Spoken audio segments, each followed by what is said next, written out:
Hey folks, it's David back again with another video. Welcome back to the channel. Hope you're all doing well. And today I'm going to be giving my thoughts or review about, I know you can't see that, but at least the ink is on there a little bit better, more so than it usually is. The day the world blew up. They didn't even take my ticket stub because I went right from one movie to another. Anyways, saw that at the Grand in Jabberville, Mississippi. It was the late showing, 9:45 p.m. And of course, I knew ahead of time there's not going to be anybody in here with me as I watch The Day the World Blew Up. Now, first things first, why did I even watch this movie that's meant for kids? I guess I was feeling kind of nostalgic about it. I was weirded out by the fact that they made a Looney Tunes movie that was going to the movie theater, but they didn't say anything about it. It was like a secret. I wouldn't even know about the movie if it hadn't been in the list of movies. There's no trailer for it, no commercials anywhere that I've heard or seen anywhere other than what's showing now at the movie theater. No trailer, no promotional, no nothing. I have seen nothing from Warner Brothers at all about this movie.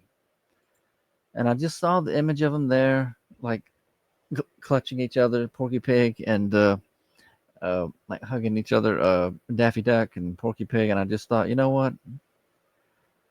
I'm gonna go see about this movie. I'm gonna go give it a look. So hopefully you can see what I'm sharing with you now. The day the Earth blew up. It's a couple of days now since I saw the flick, but there's just something about these old images of these classic characters that I guess I was just in a nostalgic mood. I'm like, I know this movie's not going to be there for much longer.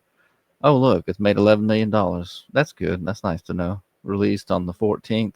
Director Peter Braungart. Distributed by Catch Up Entertainment, GFM Animation, Paris Films. Adapted from Looney Tunes. Music by Joshua Mosier. I enjoyed the flick, and I've actually already made my out of the theater movie response that I've been doing as I after I watch a movie at the theater. This thing was like 35 minutes long. I just went on and on about the movie, saying what I liked, what I didn't like. I'll go ahead and add that to this little recording that I'm making now instead of doing that one and then showing this one. I'll go ahead and just have this as the first part of my review. So there you go. That's why I went to see the flick. And apart from what I actually said in my video coming up here on the rest of this, the other part of this that you'll see as soon as I'm done with this camera recording here, I had a few issues with a little bit of the humor, but it was just I like these characters, and I'm just nostalgic for them. Is the deal? I I just wanted to go and see them because I thought it would take me back to a place in time where, well, we're just things were better, including entertainment, whether it's animated or not. You can see here on IMDb, that's the beginning of the film. There's a scientist, he's an astronomer. He looks down into that meteorite pit, and it's like it possesses him immediately. You don't see it happening, but this alien life form takes him over. And I'm not sure that scene there was even in the movie. But while I'm doing this, let me get the voice of the female pig correct because all throughout my rambling, uh, Petunia Pig by Candy Milo. She did the voice of the female pig, the kind of love interest to Porky. And look who it is, Peter uh, uh, McNichol. He did the invader voice. Cool. Haven't seen him in a good long while. Is there anybody else I know from here? No, that's the only familiar person. But yeah, I'm glad to know it. Petunia. Petunia. I kept wanting to call her Beatrice for some unknown reason all throughout my car video that I made as I was driving home the night before last after I saw the flick. Um, Again, I can't stress it enough. There's just two or three little niggling little things about some of the humor that it was just too modern. It bordered on distasteful. That's how modern That's what I mean by modern in this sense. Uh, if it had only been out of the movie, I would have nothing against this at all. I still don't really. I mean, it's just some good, some good old fashioned entertainment. And I don't know if they're messing with lore or anything. I don't know my Looney Tunes as well as I should, as far as if Daffy Duck and Porky Pig were raised together as brothers. But it's just it's just a cool flick, and it looks so good. It takes you back to well, there you go, right there. That's one of them. Did we really need to see Daffy's hind end, his buttocks, bare buttocks there? And again, with the butt shaking when he's going to be an influencer, it's like, did we need this? Other than that kind of thing, and that little spot there in the diner, it's like this whole plot about a zombie takeover by an alien using bubblegum. It sounds like something from decades ago, and somehow it just worked really well when you're just watching it unfold on screen, because this is a story about. I hated that part right there. But I guess it's a little bit of Warner Brothers for you. They go completely in another direction for the end of the film as far as what they got to do to save the day. And they make like a little silhouette man, somebody in the audience. What? Who greenlit this garbage? I'm out. And you saw the guy storm off as though he's watching the movie theater. I don't like that. I didn't really like that, but it's not as bad, I suppose, as when Daffy Duck actually has the nerve to come between Porky and Petunia. What a pretty name. Saying, no, we've not got enough time for this to explain the situation. Here's the script. You'll catch up later. Again, kind of breaking their own little fourth wall fantasy world. I just, okay, so we're up to like 5 things that if it were different in the movie, it would be like a flawless flick that could just take you back and you could just fall into a nostalgic coma and just love it the way I did. And I liked at the end of the film the way the credits rolled. It wasn't just a black screen or anything. I love that they had like the sketch artwork on the side. Either side has some credits, names of people who made the film going up in the middle, but on either side there were the little like concept art of scenes in the movie, and maybe some that didn't make it into the movie, just different characters in Daffy Duck. And it was just there was a richness to it that I really liked. And granted, this is for kids. I don't know that a little kid would actually care much for those particular details.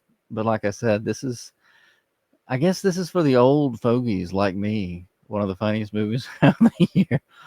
That alien turned out to be a character who I didn't like it that there was no bad guy in this in the end.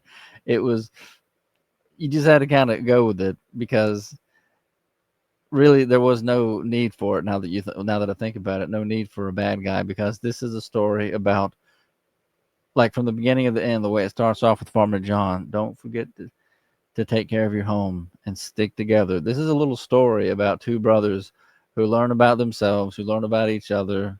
They have it out with each other, but then they're like reconciled and they learn how to work together, and they love one another more in the end, having grown over their little journey, their little adventure about the day the earth blew up. So, look, there's the old TriStar. Oh, it's a different movie. So, let me just look at a few images here, if there's anything that I can find just from this that I can show you. That's when this over here that I'm putting my mouse on is when they were in the the jail cell together and they knew the world was going to end. There's lots of crying in here. It's how they escaped. Spoiler alert. Their tears flooded into the laser beams and short circuited them because they wouldn't stop sobbing. They wouldn't stop crying. That's when they were in school, and the bully, who's a human boy, is going to trip them up right there. Daffy lays an egg.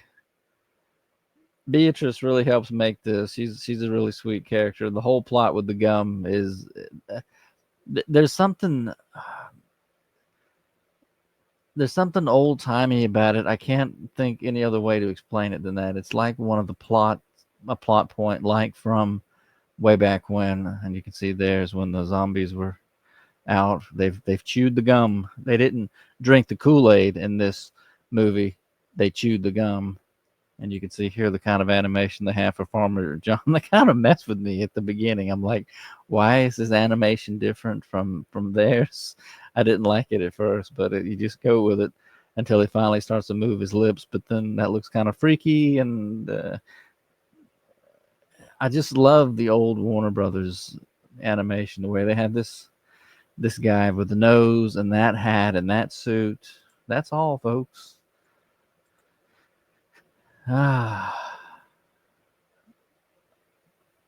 Talking directly to the audience, especially at the very end and a couple of times, it's, I guess if you do it right, you can get away with it, but this was just a good time at the movies for me, I guess.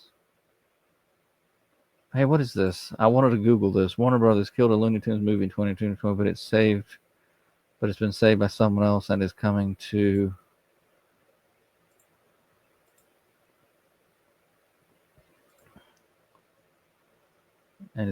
theaters soon. When was this? Is this the movie? The Day the Earth Blew Up is the first Looney Tunes movie headed for theatrical release since Space Jam: A New Legacy. Could that be good news for Coyote versus Acme? Published on Friday. Okay, so this movie didn't come out yet. Wile E. Coyote versus Wile E. Coyote versus Acme. I thought maybe this had already been done before. And when it comes to Hollywood business stuff, I don't know SHIT about it. Okay, that's quite the quote there, fella.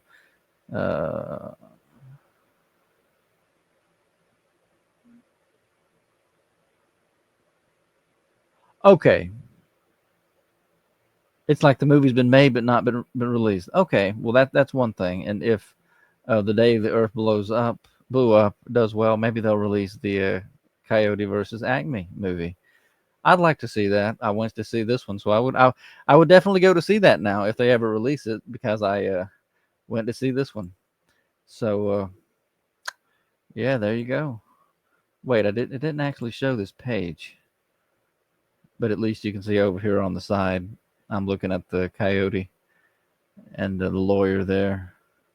Anyways, I guess that's all I got, folks. Apart from details, but then again, I already went on for 35 minutes in another video that I'll attach to this one, so I guess I'll finish up by sharing that drive home with you. Again, I like the film, had fun with it. I would invite you, give it thumbs up. If you want to watch it, I'd say yeah, go for it, because if you want to get, it's not perfect because of a little bit of that modern humor that modern movie makers always got to fit in there, but it does get the nostalgia feels rolling, this film did, and that's really why I went to see it. So they did good. They did good by me on that point. And that's all I got for now, folks. Thank you so much for watching. I'll go ahead and say thanks for watching now instead of at the end of, well, I'll say it again in a slide. Thanks, folks. Here's what my thoughts were on the ride home. Take care. All right. As you can see, just now leaving the Grand Theater in D'Iberville, Mississippi on the 4th of April. We're going to take a chance here and see if this phone will actually sit in there the way I want it to.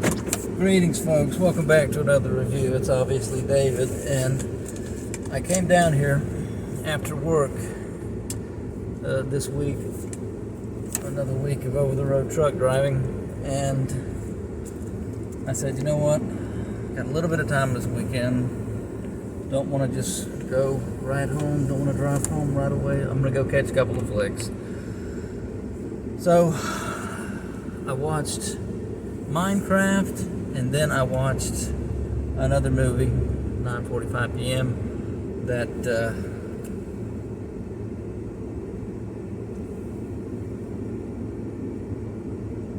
is almost out of theaters. It's gone so quickly. I didn't even know it existed until I happened upon it in the list of films offered at the Grand a week or so ago, maybe a couple weeks. That is a Looney Tunes film, Warner Brothers production, The Day the World Ended, with the stars Porky Pig and Daffy Duck.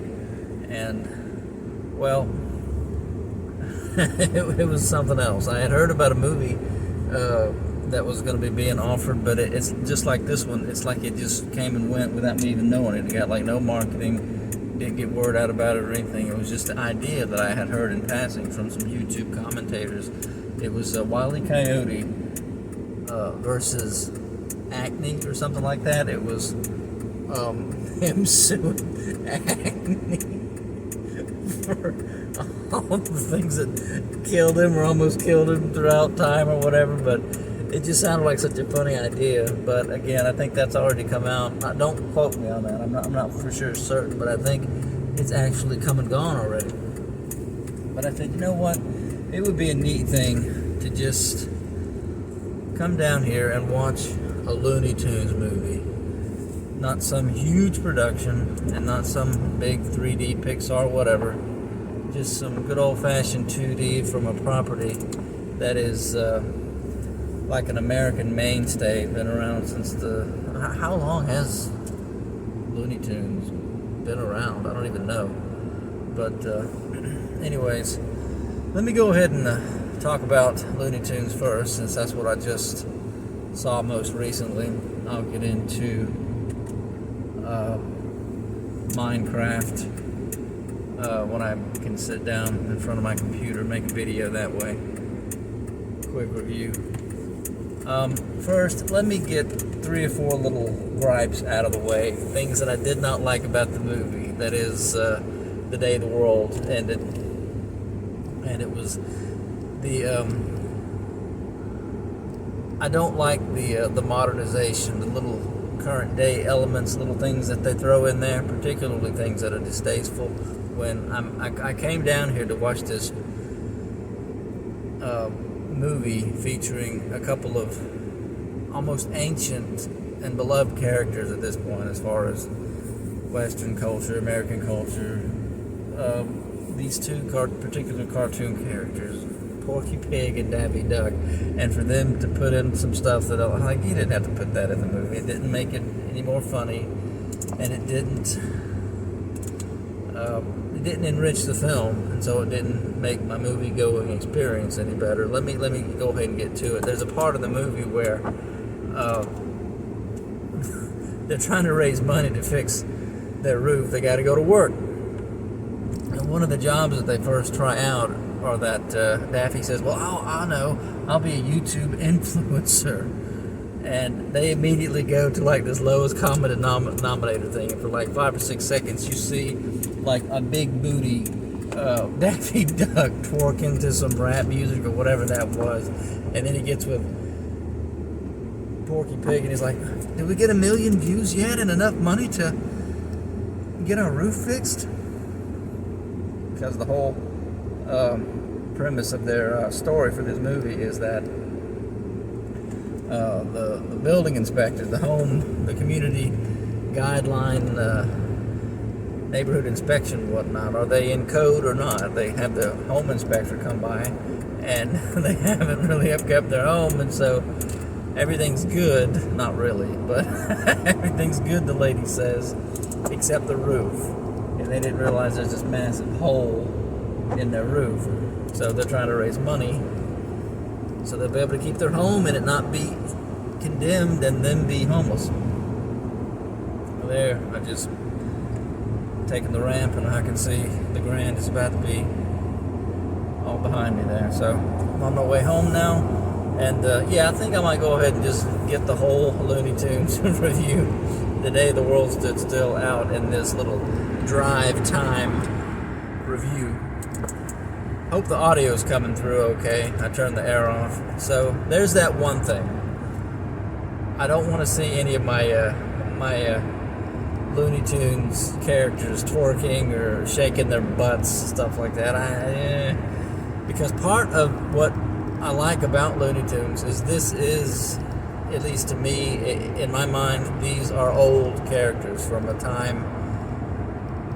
The generation who invented these wonderful characters they're all gone now. They're basically all gone, the originators of it, and so I think there just ought to be, like respect and decency, courtesy. You bring back this stuff in order to.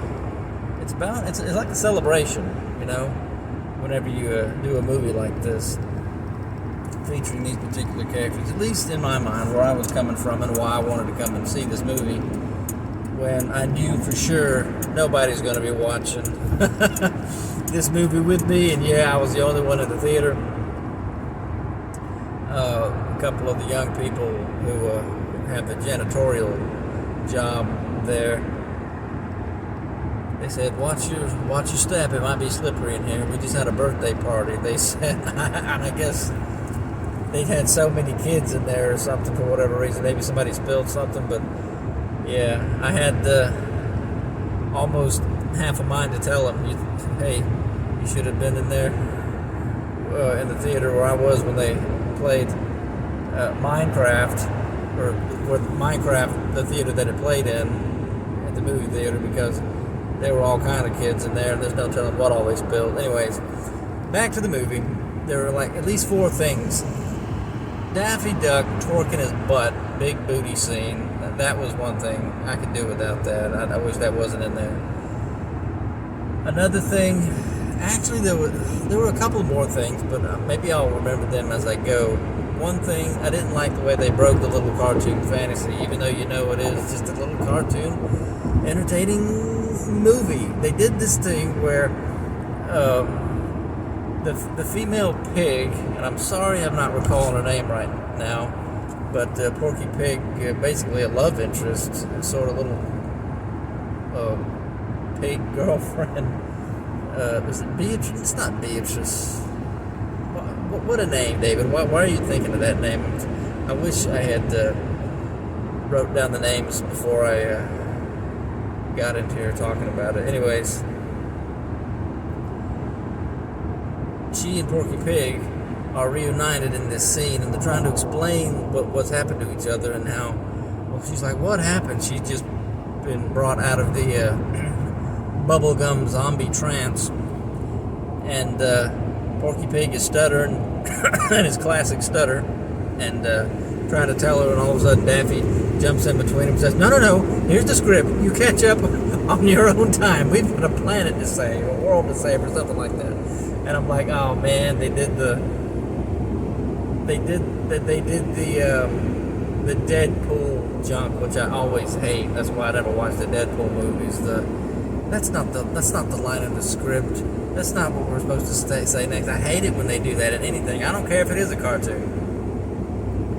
The only thing that ever really worked in was Robin Hood Men in Tights, which was a Mel Brooks movie. So yeah, they made it work then. But other than that, I don't want to hear any.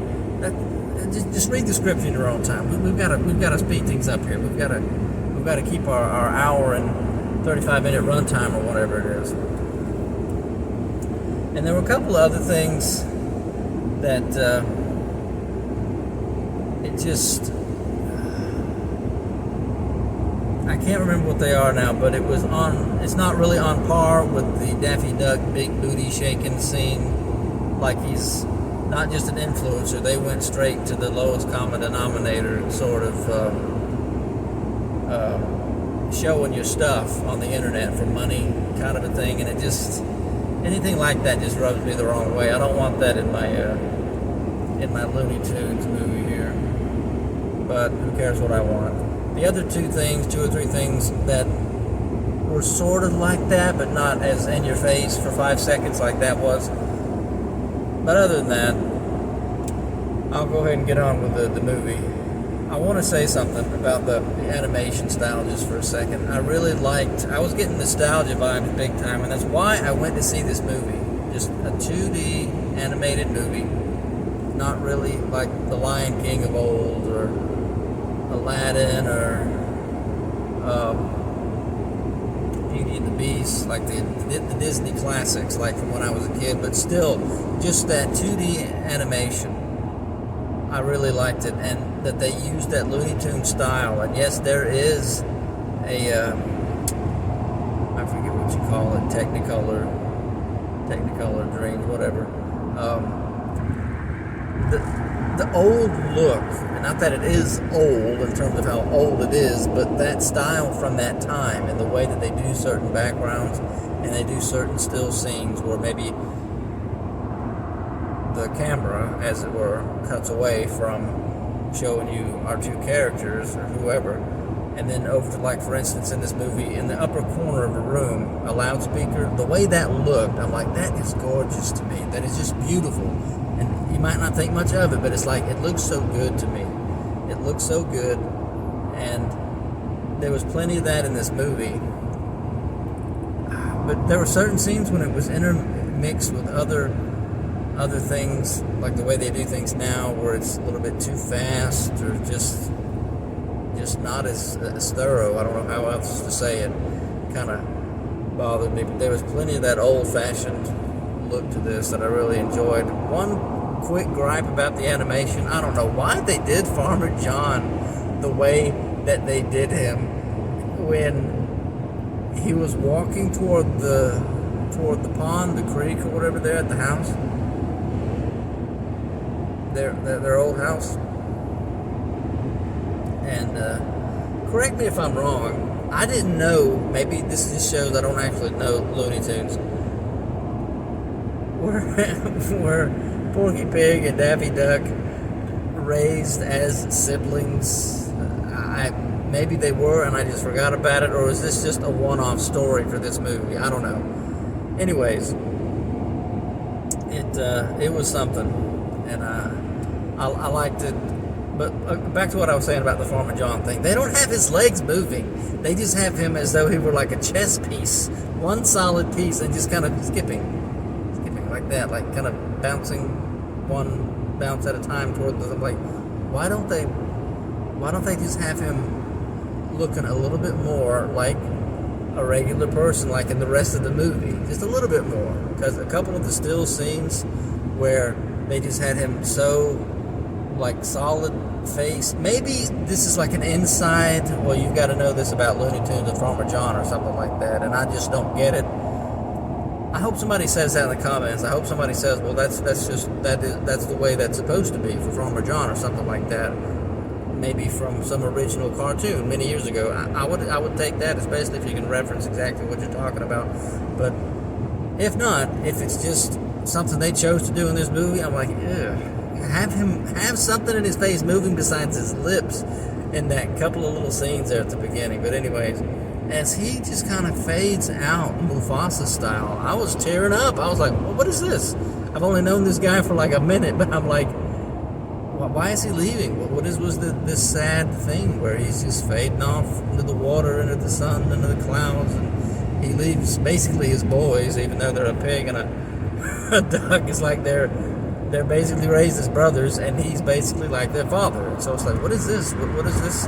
Why is he leaving? Is it just that he died, and you gotta fill this emotional void memory? And I guess this is a pretty good way of doing it, as opposed to having him in a hospital bed or something, or however. I don't even know what I'm saying. Anyways, that was kind of sad at the beginning. There were a couple of moments like that about them kind of hugging each other and crying over the situation, especially like when they lost their house. Toward the end of the movie, I'm like, man, they tried, they went to work, they tried, failed, tried again, failed, they struggled, but then they ended up losing the place. I know it's just a cartoon, but it's like, you know, that's happened to somebody in real life, you know? you just know it. Anyways, I gotta have some air up in this car.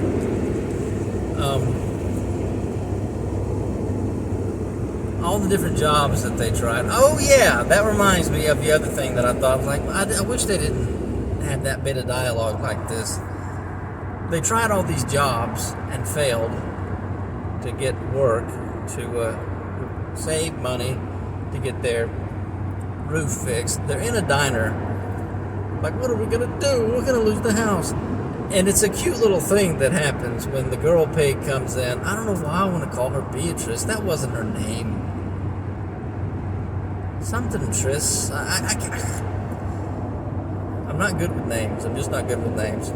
She comes in, and there's this neat little thing where it's like Porky, like it's like love at first sight.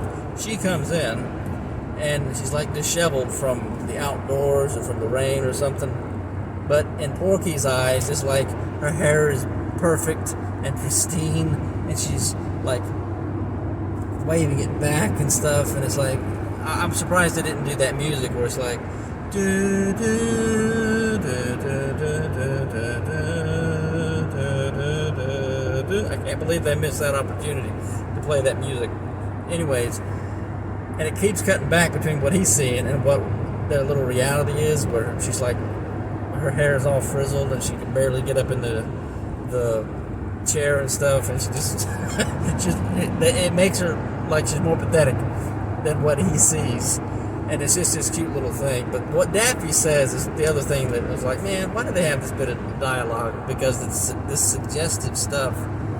And somebody who thought it was cute, but who maybe didn't think twice about the source material he's dealing with, as far as, I just don't know if that would have flown way back in the day when these classic characters were created. What is it, David? Spit it out. I'm talking about the way Porky's just enamored in his eyes with this young pig woman with her black hair who's come in, this young pig female, and Daffy's just speaking a mile a minute the way he does. But then he's like, oh, I see what you're looking at, pal. Oh, I see what you want. Well, hey, maybe let me take care of things. Let me do the talking. I'll help you get a piece of that tasty treat I know you're after. And he goes even further than that. It's like, you want some of that, don't you? It's like, this, come on now, what is it? And of course, Daffy is thinking about the woman, the female pig. He goes up to the waiter, or not the waiter, the diner attendant, whatever, the chef, and he says, "Hey, how about a slice of that cherry pie for my good buddy, old pal over there, Porky?" And you laugh it off like, that was funny, but I'm sitting there like, I don't know. The way they had Daffy talking, like, oh, you want some of that? That's like, that sounds like something I would have heard Jack Black say in another movie, and not in Minecraft, which I just saw, but in some other movie that he was in that I've seen. Things like that, just, I'm like, I wish that hadn't been in my Looney Tunes movie. Anyways, it's just a lot of. It's just a lot of looniness. It's a lot of fun, this movie. And I'm glad I was able to support it at the movie theater. I got to look up that movie, Wile E. Coyote, because I'm sure that's a hoot. One thing I didn't like about the film was that there was no bad guy in the end. I was like, it's okay and everything, but that the alien, who was quite the comic relief throughout the movie, that he wasn't really the bad guy, that he was actually trying to help. And then that whole, not even fourth act, where they've defeated the alien up in his spaceship, who has successfully taken over the world via the zombie chewing gum. You find out, he wasn't trying to destroy the world, he was trying to save it. From what? from that, and he looks up at his big monitor screen, as a huge asteroid gonna come and blow up the world, Armageddon style, Deep Impact style, right? And he was going to use the bubble gum, and you see that in the film where he had all of his zombies all over the world blowing bubbles out with the gum until it filled up the whole sky, and then the whole atmosphere was encased in one big bubble. And that was supposed to be like a trampoline or something, a deflector shield that would cause the asteroid to just bounce off. And I'm just thinking to myself, this has just got too silly. It's just got way too silly. It's like Spaceballs when they suck all the air out of the atmosphere and try to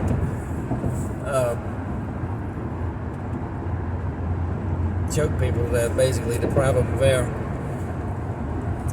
Anyways, that whole thing where they go down, they gotta go into an asteroid Armageddon style and blow it up from the inside out, and that whole thing was just like, come on now. It's like there is no bad guy. It was okay. It's just more silliness, and it made for a really good like reunifying, is that a word I'm looking for? I guess so. Makeup session whereas Daffy and Porky had been on the outs from different parts of the story, when Porky actually lies to Daffy, which I'm thinking, I don't know, it's not cool to lie to your best friend and your brother, even to spare his feelings. It's like he kept him back from being part of the rescue effords to unzombify all the people who had chewed the gum and become zombies. And one of the funniest things that happened in the movie, and there were several things that actually made me chuckle, and between being in the theater and being alone in the theater, I really did. I laughed out loud a few times at this movie. And when Daffy said, when they were like, my fault, it's my fault that this happened, because there's a part of the movie where they've been completely outgunned by the alien, and they lost the female pig. She's been turned into a zombie. She's part of why they got captured, after she's turned into like a super zombie with arms that grab the both of them, and then they're taken captive. Who's the one who discovered this whole... Daffy's trying to defend himself. He's doing a pretty good job, too. Hey, who's the one who discovered this whole plot? Who's the one who did this and that? And because Porky Pig had given him the job, he lied to him and says, listen, he destroyed all the eggs and said, we need you to stay here and lay eggs for this special concoction that the female pig, the gum flavor expert, had made, that was going to snap everybody out of their zombie gum induced slavery, mind slavery. And we need eggs. We're all out of eggs. You're the only one who can do it. So he's trying to build them up and gas them up to get Daffy to stay and sit on this thing. And as he's doing all this, I could not help myself. I'm like, Daffy is a male. He's male. They ain't gonna be laying no eggs. Even though they had Daffy lay an egg onto, it's like when they were kids, and this is part of the opening montage of the opening credits, things that happened to them as kids, how they looked out for each other. Daffy and Porky looked out for each other at school and things like that, and they would stall the bully one way who was trying to trip them up literally and take their lunch money and stuff. It had a little snippet of Daffy laying an egg off of a building and it landed on the bully's head. So there's Daffy Duck laying these eggs so that there'll be plenty of egg supply for making the rotten egg smell that's part of her snap 'em out of it potion that she turned into an aerosol, because she and Porky Pig go out rescuing people. He's got the the aerosol, like shooting gas in people's faces that would snap them out of their being a zombie with the gum, and the alien gum would, they would like gag it up and spit it out. It would be ejected from the body, and she would instantly flamethrow it. So they do this for like 5 minutes of the movie with Porky hitting them with the gas, and then she hits the zombie gum that's crawling away like a face hugger out of Alien. She would cook it with the fire, and I was like, this is just too much. They got pretty creative with that, with Porky flying a hang glider and a motorcycle while she's in a sidecar. They were spreading the gas, and then they ended up still being overwhelmed. And I'm thinking to myself, in real life, it's like you just converted somebody or something. Now it's up to them to join your army of freeing the world from this zombie apocalypse. Now you've got to snap somebody out of it and tell them what's going on in detail and give them the tools they need to go ahead and rescue other people, right? But that doesn't happen. You never see these people who are freed from... it's just a cartoon, David. Yeah, but it's a cartoon that I just spent an hour and a half of my life watching, so that's why I'm going into all this.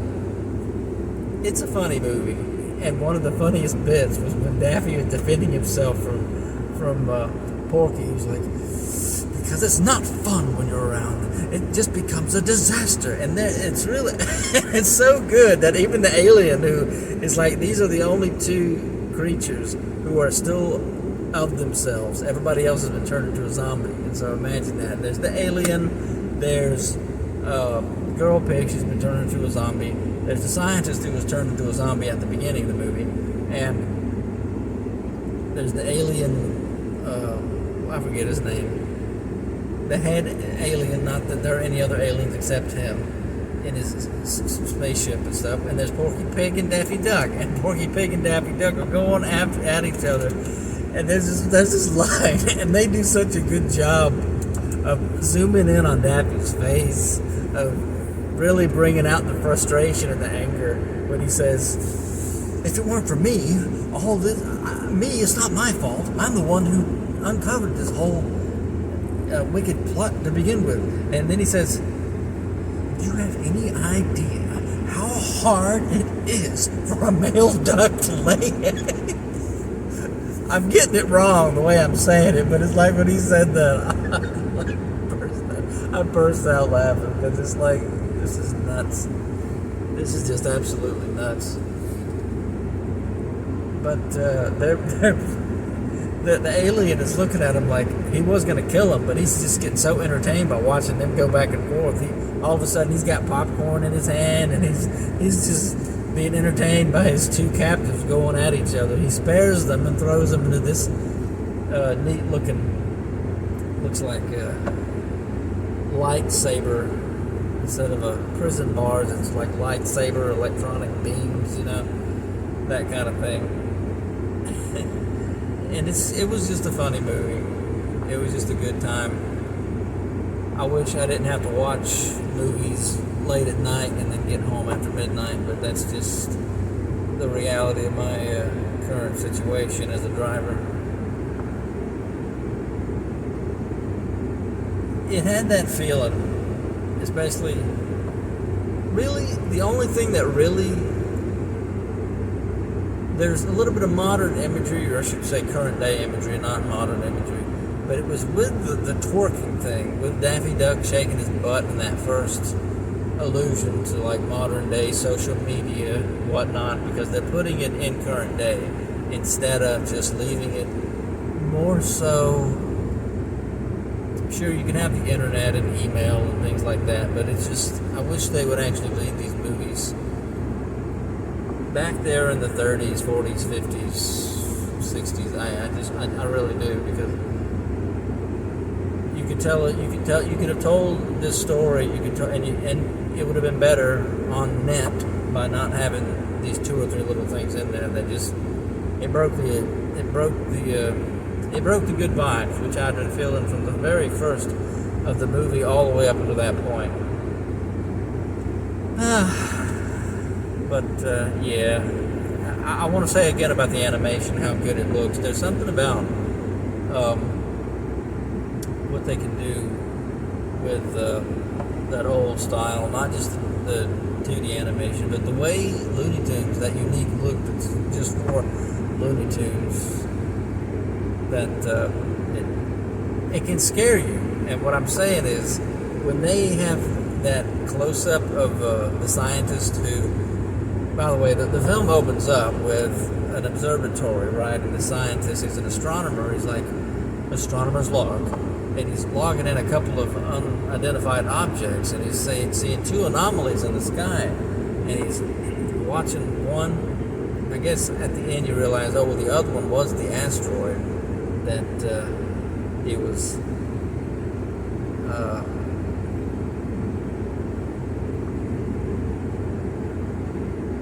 actually, that would have been three, because there was I guess there was a spacecraft, and there's the initial meteorite dealing that actually was like the first little, I guess you call it an Imperial probe droid of that alien shooting into the Earth's atmosphere and landing. He drives out to meet it, but along its flight path, it blew a hole in Porky Pig and Donald Duck's roof. That's where the hole in the roof came from, which is hilarious that they didn't see that until the inspector lady came talking to him. But yeah, that scientist goes out there at the beginning of the film, is like, hopefully I've got to go, I've got to run, I've got to find out what this is, because you don't really know, he doesn't really let on to what he thinks it might be. He just knows something potentially well, maybe of scientific import has happened, and you don't really see what's happened. You just see him look into a crater, and then the green light takes him over, and he's like, oh, and he becomes a zombie. And the next time you see him, he's walking through the gum factory where they get hired, and he's got a briefcase full of the goo, the green goo like they had on the edges of the hole that's in their roof. And Daffy recognizes it, and he follows the scientist, and when the guy turns around and he goes, shoo, it was meant to be kind of a scary moment, which the way they do the sound effects and zoom in on him, it actually was. And in fact, I don't know if it was just the stereo in the theater that I was in or what, but there were explosions in the story that as they go along, especially at the end when they're trying to escape the asteroid, popping off explosions, and I'm like, man, they did the audio and it's really good. This is louder, sudden loud booms, than was in the Minecraft movie that I watched beforehand. Again, maybe it was just the stereo system in that particular theater, I don't know, but I was like, man, this is some loud explosions, loud popping coming off this Looney Tunes movie. And when they zoomed in on him in that one, it wasn't meant to be a horror or anything, just a quick, scary thing, because he's a zombie. It got me thinking about the way they make this stuff look, and about how that is a unique Looney Tunes feature, that they're able to do that with the way they make the faces look and things. And it reminded me of things that I've seen before that were Warner Brothers Looney Tunes, and in particular, I don't know if you ever watched, anybody who watches this, if you watched as a kid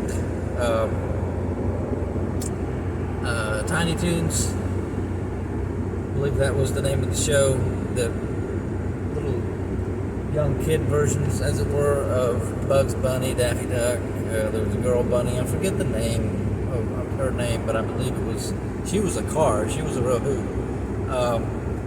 What was it, Tiny Toons? I think it was Tiny Toons.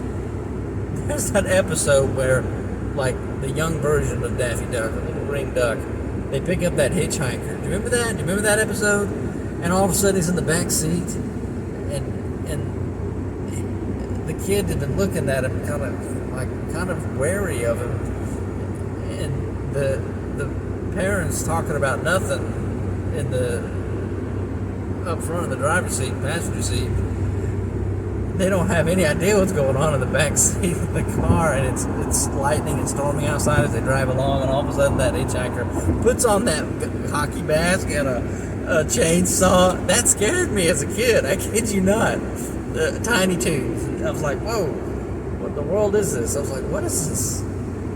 He put on a hockey mask and a chainsaw. That's what that scene in this movie when the guy turns around and goes, shoo, like that.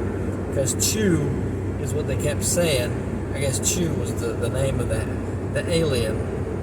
And this whole thing was his big master plan to have this zombie gum turn everybody into zombies, blow bubbles big enough to protect the world from an asteroid. It's loony. It is loony to the max, and just so silly.